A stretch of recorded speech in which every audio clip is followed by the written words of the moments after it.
AP CM Jagan మచిలీపట్నంలో పర్యటిస్తున్నారు. Bandar port నిర్మాణ పనులను సీఎం జగన్ ప్రారంభించారు. మచిలీపట్నం తపసిపూడి గ్రామంలో పోర్టు నిర్మాణ పనులకు భూమి పూజ చేసి పైలాన్ను ఆవిష్కరించారు.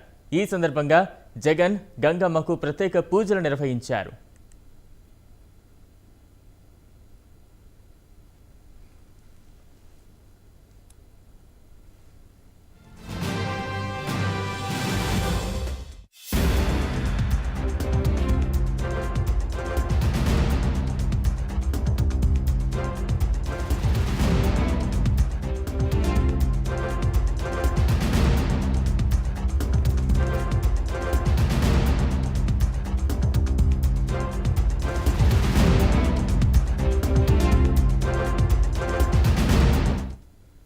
అన్ని ఆటంకాలను అధిగమించి పోర్టు నిర్మాణ పనులు ప్రారంభించామని ముఖ్యమంత్రి జగన్ అన్నారు. టీడీపీ మచిలీపట్నానికి తీవ్ర అన్యాయం చేసిందని, బందర్కు పోర్టు రాకుండా చంద్రబాబు అడ్డుకున్నారని సీఎం జగన్ మండిపడ్డారు.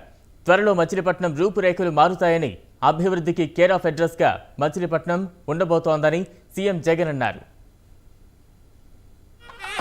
రాబోయే రోజుల్లో కేర్ ఆఫ్ అడ్రస్ గా మచిలీపట్నం ఉండబోతా ఉంది అని చెప్పడానికి గర్వపడతా ఉన్నాను అని తెలియజేస్తా ఉన్నా.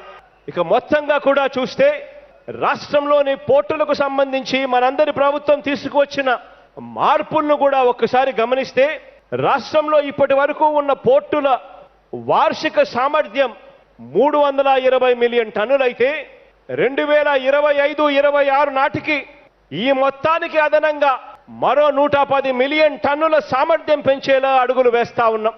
స్వతంత్రం వచ్చి 75 సంవత్సరాలు అవుతా ఉన్నా కూడా రాష్ట్రంలో ఉన్నవి పోర్టులు 4 లొకేషన్లలో 6 పోర్టులుంటే మీ బిడ్డ ప్రభుత్వం అధికారంలోకి వచ్చిన తర్వాత ఈ 4 సంవత్సరాల కాలంలోనే అక్షరాల 16,000 కోట్ల రూపాయలతో 3 గ్రీన్ఫీల్డ్ పోర్ట్లు రామాయపట్నం, మచిలీపట్నం, మూలపేటలోను వీటి అన్నింటినీ కూడా పనులు వేగంగా జరిగేట్టుగా అడుగులు వేస్తాం.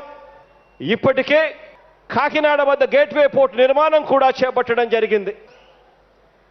బాబు కోరుకున్న అమరావతి ఎలాంటిదంటే ఇందులో పేద వర్గాలు కేవలం పాచి పనులు చేయాలట, రోజువారు పనులు చేసే కార్మికులుగా మాత్రమే ఉండాలట, వాళ్ళెవ్వరికీ కూడా అక్కడ ఇల్లుండకూడదట. వాళ్ళు పొద్దున్నే ఎంటర్ అయ్యి కావాలట. వాళ్ళు ఎంటర్ అయి వీరికి పనులు చేసి మళ్ళీ వెనక్కి వెళ్ళిపోవాలి అట. ఇంతకన్నా సామాజిక అన్యాయం ఎక్కడైనా జరుగుతుందా అని చెప్పి నేను అడుగుతా ఉన్నా. ఇవాళ ఇటువంటి దారుణమైన మనస్తత్వంతో కూడిన రాక్షసులతో యుద్ధం చేస్తా ఉన్నా.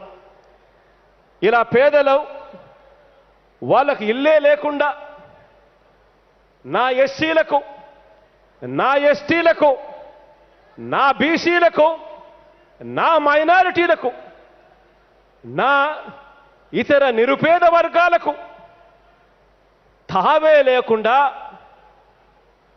ఇళ్ల స్థలాలే లేకుండా, అడుగు పెట్టే పరిస్థితే లేకుండా వారు కేవలం పనివారిగానే మిగిలిపోవాలి అని చెప్పి వికృత ఆలోచనలకు మనం మద్దతు ఇవ్వగలమా అని చెప్పి